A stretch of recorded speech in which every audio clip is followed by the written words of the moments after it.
వరంగల్ సభలో కేసీఆర్ మాట్లాడుతున్నారు. లైవ్ లో చూద్దాం. అందరు చెప్పే సందేశాలు కూడా మీరు వింటా ఉన్నారు. వరంగల్ చాలా చైతన్యవంతమైన జిల్లా. నేను ఇక్కడ కొత్తగా మీకేదో నేర్పాల్సినటువంటి అవసరం ఉందని నేను భావించడం లేదు. చాలా ఎక్కువ చైతన్యం కలిగి ఉండే జిల్లా కాబట్టి చైతన్యవంతమైన స్ఫూర్తివంతమైనటువంటి తీర్పు మీరు ఇస్తారనే ఆశ నాకు సంపూర్ణంగా ఉంది. ఎందుకంటే ఈ వరంగల్ ఉద్యమాల గడ్డ, తెలంగాణ ఉద్యమంలో కూడా ఆనాడు అగ్రభాగాన నిలిచి ప్రొఫెసర్ జయశంకర్ గారి సారథ్యంలో అద్భుతంగా తెలంగాణ ఉద్యమాన్ని నిర్మాణం చేసి రాష్ట్ర సాధనలో ప్రధానమైన పాత్ర పోషించిన జిల్లా మన వరంగల్ జిల్లా. కాబట్టి ఇక్కడ టీఆర్ఎస్ను కానీ ఉద్యమాన్ని కానీ ఎప్పుడు కూడా మీరు అగ్రభాగాన్ని నిలబెట్టినారు. ఈ ఎన్నికల్లో కూడా దయచేసి మీరు నిలబెట్టాలని నేను కోరుతా ఉన్నా. దీనికి బలమైనటువంటి కారణాలున్నాయి. మీరు ఎక్కువ కన్ఫ్యూజ్ కావాల్సిన అవసరం లేదు. ఈ ఎన్నికలలో ఇక్కడ ఉండి నా ఉపన్యాసం వినేవాళ్ళు కానీ టీవీలలో వినేవాళ్ళు కానీ దయచేసి ఒక విషయం ఆలోచన చేయాలి. 5 ఏళ్ల కింద మన తెలంగాణ ఎట్లా ఉండే, ఇవాళ తెలంగాణ ఎట్లా ఉన్నది. 5 ఏళ్లకు ముందు కూడా ప్రభుత్వాలున్నాయి, ముఖ్యమంత్రులు ఉన్నారు, మంత్రులు ఉన్నారు, అందరున్నారు. ఆనాడు ఒక మాట చాలా గర్వంగా మనం చెప్పుకునేది ఏంటంటే కరెంటు కోసం ధర్నాలు, లాఠీ ఛార్జీలు, కాలిపోయే మోటార్లు, పేలిపోయే ట్రాన్స్ఫార్మర్లు చాలా చూసినాం. 5 ఏళ్లలో మొత్తం పరిస్థితి తారుమారై మనందరం కూడా గర్వపడే విషయం. ఇది నేను చెప్పేది కాదు. సెంట్రల్ ఎలక్ట్రిసిటీ అథారిటీ, భారత విద్యుత్ ప్రాధికార సంస్థ డిక్లేర్ చేసిన విషయం ఏంటంటే విద్యుత్ తలసరి వినియోగంలో ఇలా భారతదేశంలో నంబర్ 1 స్టేట్ అంటే తెలంగాణ రాష్ట్రం అని చెప్తా ఉన్నారు.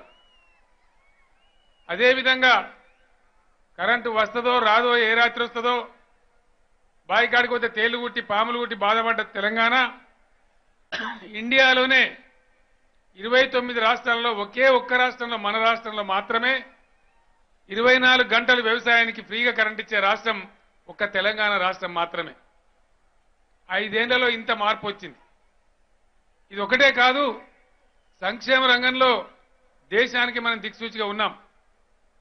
పెన్షన్ల విషయంలో కావచ్చు, రెసిడెన్షియల్ పాఠశాలల విషయంలో కావచ్చు, ఆ పెన్షన్లను ఇప్పుడు రెట్టింపు చేసి వచ్చే నెల నుంచి 2000 రూపాయల పెన్షన్ ఇచ్చే విషయంలో కావచ్చు, రైతు బంధు విషయంలో కావచ్చు, రైతు బీమా విషయంలో కావచ్చు, అనేకమైనటువంటి కార్యక్రమాలలో దేశానికి మనం మార్గదర్శకంగా ఉన్నాం. నిన్న మొన్న మీరు వింటా ఉన్నారు. మీ అందరికి తెలుసు, కొత్త జిల్లాలు చేసుకున్నాం, పరిపాలనా సంస్కరణలు చేసుకున్నాం. ఇంతకుముందే మీ మంత్రి గారు అన్నట్టుగా మీకు ఇక్కడ చాలా కార్యక్రమాలు చేసినాం. నిన్న మొన్నటి వరకు కడియం గారు, శ్రీహరి గారు డిప్యూటీ సీఎంగా ఉండే టైంలో వారు విద్యాశాఖ నిర్వహించినారు, మీకు తెలుసు. చాలా ప్రయత్నం చేసినారు. హెల్త్ యూనివర్సిటీ తెచ్చినాం, సైనిక్ స్కూల్ తెచ్చినాం, ఐటీ కార్యక్రమాలు తెచ్చినాం, వెటర్నరీ కాలేజీలు తెచ్చినాం, జాతీయ అంతర్జాతీయ విద్యా సంస్థలు వచ్చే విధంగా ప్రయత్నాలు జరుగుతూ ఉన్నాయి. పర్కాల ఏరియాలో టెక్స్టైల్ పార్క్ నిర్మాణం జరుగుతూ ఉంది. దీనికోసమే ఇలా పర్కాల, తొర్రూరు, స్టేషన్ గన్పూర్ రెవెన్యూ డివిజన్లు కూడా ఏర్పాటు చేసుకున్నాం. అన్నిటిని మించి వరంగల్ జిల్లా కోసం మీరు ఎవ్వరికి ఎదురు చూడకుండా దాదాపు 75 నుంచి 100 టీఎంసీల నీళ్లు వరంగల్కే డెడికేటెడ్గా ఉండే విధంగా దేవాదుల నిర్మాణం కూడా కంప్లీట్ అవుతా ఉందని మనం చేస్తా ఉన్నా. రిజర్వాయర్ కూడా నిర్మాణం జరుగుతూ ఉంది. దానికోసం కూడా మనం ఇబ్బంది పడాల్సిన అవసరం లేదు. తుపాకులగూడెం దగ్గర బ్యారేజ్ కూడా నిర్మాణం జరుగుతూ ఉంది. ఎస్ఆర్ఎస్పీ కాలువలు గత ప్రభుత్వాల హయాంలో చెట్లు మొలిసినాయి. ఇప్పుడు అన్ని కూడా మరమ్మతులు జరుగుతూ ఉన్నాయి. ఒకసారి కాళేశ్వరం దగ్గర బటన్ ఆన్ చేసినామంటే దాదాపు 10 నెలలు ఎస్ఆర్ఎస్పీ కాలువలో నిండా నీళ్లు ఉంటాయని చెప్పి నేను మనవి చేస్తా ఉన్నాను. ఈ సంవత్సరంలోనే ఆ సీన్ మీరందరూ కూడా చూడబోతా ఉన్నారు. ఇది ఎప్పుడో 10 ఏళ్లకు 5 ఏళ్లకు అయ్యే ముచ్చట కాదు. ఇదే సంవత్సరంలో వర్షాకాలం తర్వాత కాకతీయ కాలువ నీళ్లు లేకుండా ఉండదు. అది మీ కండ్లారా మీరు చూడబోతా ఉన్నారని చెప్పి నేను మనవి చేసుకుంటా ఉన్నా.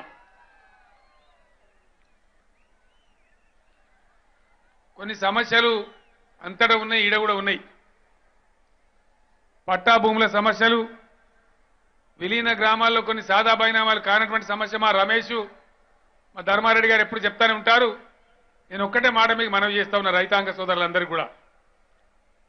భూముల విషయంలో దేశంలో ఎవ్వరు చేయని సాహసం మనం చేసినాం. పాస్బుక్లను మార్చినాం. రెవెన్యూ రికార్డులు కూడా కొత్త రెవెన్యూ చట్టం ద్వారా రాబోయే 2 నెలల్లో మార్పులు తీసుకొని రాబోతా ఉన్నాం.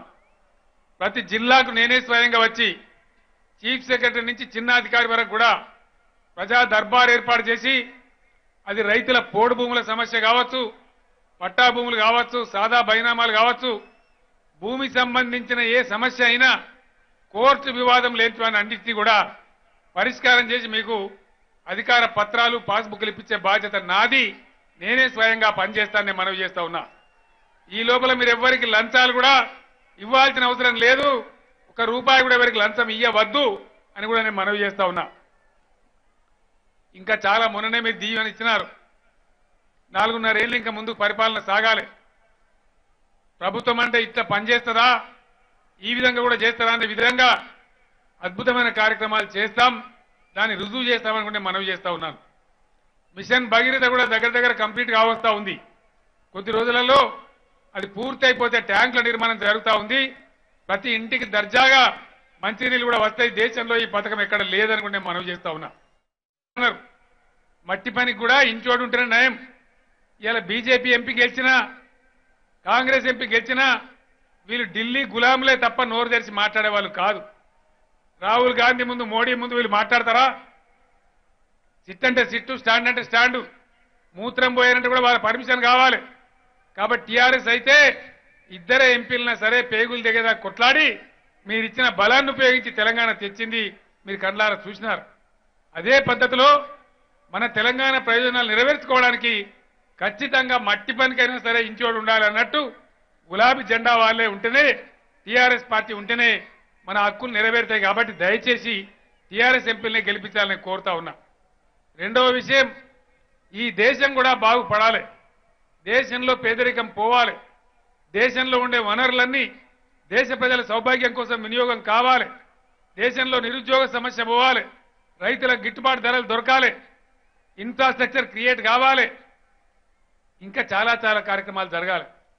ఈ కాంగ్రెస్, బీజేపీ మేధావులు దయచేసి ఆలోచించాలి. వరంగల్లో రచయితలు ఉన్నారు, మేధావులు ఉన్నారు, కవులు ఉన్నారు, కళాకారులు ఉన్నారు. చాలా పెద్ద యూనివర్సిటీ ఉంది. చాలా మంది విద్యార్థులు ఉన్నటువంటి ప్రాంతం మన వరంగల్ జిల్లా. దయచేసి వరంగల్ మేధావులతోని మీ బిడ్డగా నేను చేతులెత్తి దండం పెట్టి అడుగుతా ఉన్నా. ప్రధానమంత్రి ఎవరైతారనేది నాకు ఆసక్తి లేదు. దయాకర్ రావు గారు అజంజాయి మిల్లులో పెట్టిన వాళ్ళందరూ ప్రైమ్ మినిస్టర్లు అయినని చెప్పినారు. నాకు ప్రధానమంత్రి కావాలనే కోరిక లేదు. నేను మొదటి నుంచి కూడా చెప్తా ఉన్నా, ఒక ఎలక్షన్ వస్తే పార్టీలు కాదు గెలవవలసింది, వ్యక్తులు కాదు. ప్రజల అభీష్టం గెలవాలి, ప్రజల కోరిక గెలవాలి, ప్రజలు ఏ అభిమతం గెలవాలి, ప్రజలు ఏది కోరుతారో అది గెలవాలి. ఇలా ఖచ్చితంగా ఈ దేశంలో ప్రజల యొక్క ఎజెండా పేదలున్నారండి, దళితులున్నారు. కశ్మీర్ నుంచి కన్యాకుమారి దాకా దళితులు దరిద్రంలో మగ్గుతున్నారు. మన దగ్గర ఎస్సీ వర్గీకరణ ఇష్యూ ఉంది. అసెంబ్లీలో 4 మాటలు తీర్మానం చేసి పంపించినాం. శ్రీహరి గారు స్వయంగా నాతో వచ్చి మేమంతా పోయి మోడీ గారిని బతిమాలు అడిగినాం. ఎందుకు ఇయ్యారండి నాకు అర్థం కాదు. మీ అయ్య జాగీరా? ఏం కారణం చేత ఇయ్యరు? మా రాష్ట్రంలో మేము చేసుకుంటామంటున్నాం. కేంద్రం దలుచుకుంటే ఒక రాష్ట్రానికి పరిమితం చేసి కూడా ఇయ్యచ్చు. మన 371 డీలాగా ఇయ్యచ్చు, కానీ ఇయ్యరు. కాంగ్రెస్ ఇయ్యలే, బీజేపీ కూడా ఇయ్యలే. రేపు వర్గీకరణ సమస్య పరిష్కారం కావాలన్నా ఫెడరల్ ఫ్రంట్ గవర్నమెంటే రావాలి, ప్రాంతీయ పార్టీల పెత్తనమే నడవాలి. అయితేనే మన వర్గీకరణ సమస్య కూడా పరిష్కారం అవుతుంది. కాబట్టి దయచేసి మీ అందరితో నేను కోరేది, చిన్న సమస్యలు కూడా వాళ్ళ దగ్గర పెట్టుకొని కూర్చున్నారు. రాష్ట్రాల హక్కులు, అధికారాలు అన్ని వాళ్ళే లాగేసుకున్నారు. గడ్డివా మీద కుక్క కూర్చున్నట్టు వాళ్ళు మెయ్యరు, ఇంకొకరిని మెయ్యనియరు. పని చెయ్యరు, చేసే వాళ్ళని చేయనియరు.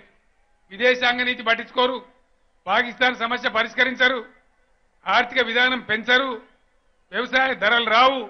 కానీ రాష్ట్రాలు ఎంబడబడి చిల్లర రాజకీయాలు చేస్తారు. నరేంద్ర మోడీ గారు ఏం మాట్లాడతారండి? కేసీఆర్ జాతకం చూసుకుంటాడు, కేసీఆర్ ముక్కు చక్కగా లేదు, ఇదేనా మాట్లాడేది? ఈ మూతి చక్కగా లేదు, ముట్టి చక్కగా ఇవేనా అవే మాట్లాడేది? ప్రధానమంత్రి మాట్లాడేది? ఒక దేశ రాజకీయం నడిపించే వ్యక్తులు మాట్లాడచ్చునా? సర్పంచ్ స్థాయి కన్నా దిగజారి ఒక ప్రధానమంత్రి మాట్లాడతారు. ఈ దేశంలో పచ్చి అబద్ధాలు మాట్లాడతారు. ఒక్క మాట లేని వరంగల్ గడ్డ ద్వారా ఛాలెంజ్ చేస్తా ఉన్న నరేంద్ర మోడీ గారికి. గతంలో బీజేపీ అధ్యక్షుడు అమిత్ షా మాట్లాడితే కూడా నువ్వు రా, నేను చెప్పేది తప్పైతే నేను రాజీనామా చేస్తా ముఖ్యమంత్రి పదవికి 5 నిమిషాలలో, లేకపోతే నువ్వు ముక్కు నేలకు రాయాలి క్షమాపణ చెప్పమని అడిగినాం.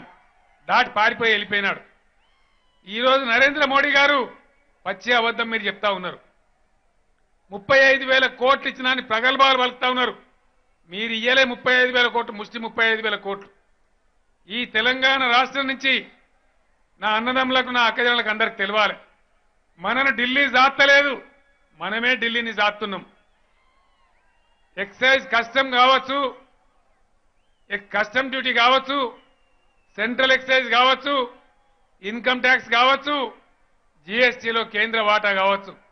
ఒక్క సంవత్సరానికి తెలంగాణ కేంద్రానికి ఇచ్చే డబ్బు 1,00,000 కోట్ల రూపాయలు.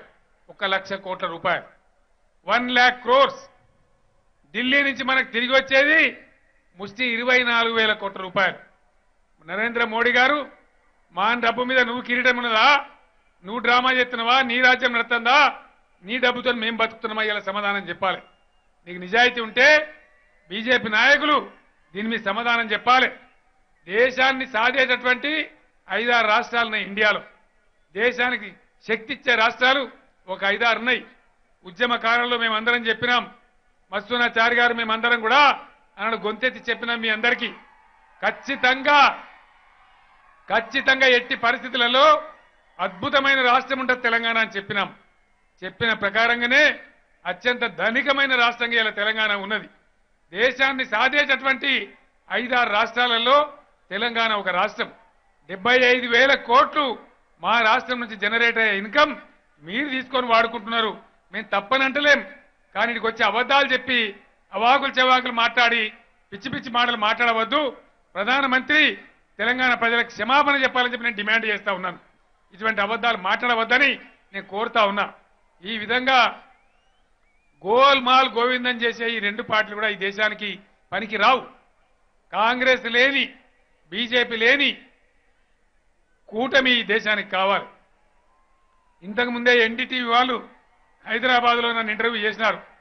వాళ్ళు కూడా చెప్తా ఉన్నారు, ఖచ్చితంగా కాంగ్రెస్ ఇతర బీజేపీ ఇతర పార్టీలు రాబోతా ఉన్నాయి, అందులో అనుమానం లేదని చెప్పి తెలియజేస్తా ఉన్నారు. మీ అందరి ఆశీస్సులతో సౌమ్యుడు, విద్యావంతుడు, చదువుకున్నవాడు, బుద్ధిమంతుడు దయాకర్ గతంలో పెద్ద మేయాటిచ్చి మీరు గెలిపించినారు. దయాకర్ కత్తివాటి చింపి డామ్ డుమ్ అని అనడు, కానీ తన జిల్లా ప్రయోజనాలు, తన కాన్స్టిట్యున్సీ ప్రయోజనాలు నెరవేర్చడానికి నా దగ్గరకు వచ్చి అనేక సమస్యలు అనేక సందర్భాల్లో మాట్లాడుతూ ఉంటాడు, పోరాటం కూడా చేస్తూ ఉంటాడు. సౌమ్యుడు, వినయశీలి, ఎవ్వరికి కూడా కీడు చేయడు కాబట్టి, మంచి వ్యక్తి కాబట్టి, మంచి వ్యక్తి ఉంటేనే చాలా బాగుంటుందనే ఉద్దేశంతో ఆయనను మీ ముందు పెట్టడం జరిగింది. దయచేసి దయాకర్ గారి కారు గుర్తుకే ఓటేసి పెద్ద ఎత్తున దయాకర్ గారిని గెలిపించాలి. వరంగల్ గౌరవాన్ని కాపాడాలి, తెలంగాణ గౌరవాన్ని కాపాడాలి. దయాకర్ గారి కారు గుర్తుకే ఓటేయాలని చెప్పి నేను మనవి చేస్తా ఉన్నా. చాలాసేపు మాట్లాడాలని ఉంది. ఈ గడ్డ మీద నేను చాలాసార్లు మాట్లాడినాను. మీరు ఎప్పుడు కూడా నన్ను చిన్న బుచ్చలే. మీరు ఇచ్చిన శక్తితోనే ఆనాడు తెలంగాణ సాధించినాం. తెలంగాణ నుంచి 16 ఎంపీలు గెలిపించి దీవించండి. దేశ రాజకీయ గమనాన్ని మార్చి దేశానికి ఒక దిశ చూపించే దిశగా తెలంగాణ బిడ్డగా దేవుడు నాకు ఇచ్చిన సర్వశక్తి నొడ్డి ముందుకు తీసుకెళ్తానని మనవి చేస్తా ఉన్నా. హెలికాప్టర్ టైం అవుతా ఉంది. భువనగిరిలో ఇంకా సభ ఉంది. ఆ సభ మాట్లాడి మళ్ళీ నేను వేరే చోట కూడా పోవాలి. ఎన్నికల టైం కాబట్టి నేను ఇంతకుముందే మీకు మనవి చేసినట్టుగా ఎన్నికల తర్వాత ముందే ప్రకటించి 3 రోజులు ఇక్కడనే ఉండే విధంగా నేను వస్తాను. ఆ టైంలో సమస్యలన్నీ సావధానంగా పరిష్కారం చేసుకుందామని మనవి చేస్తూ నేను సెలవు తీసుకుంటా ఉన్నా. జై తెలంగాణ, జై తెలంగాణ. కారు గుర్తుకే, కారు గుర్తుకే. జై తెలంగాణ. ధన్యవాదాలు. Thank you.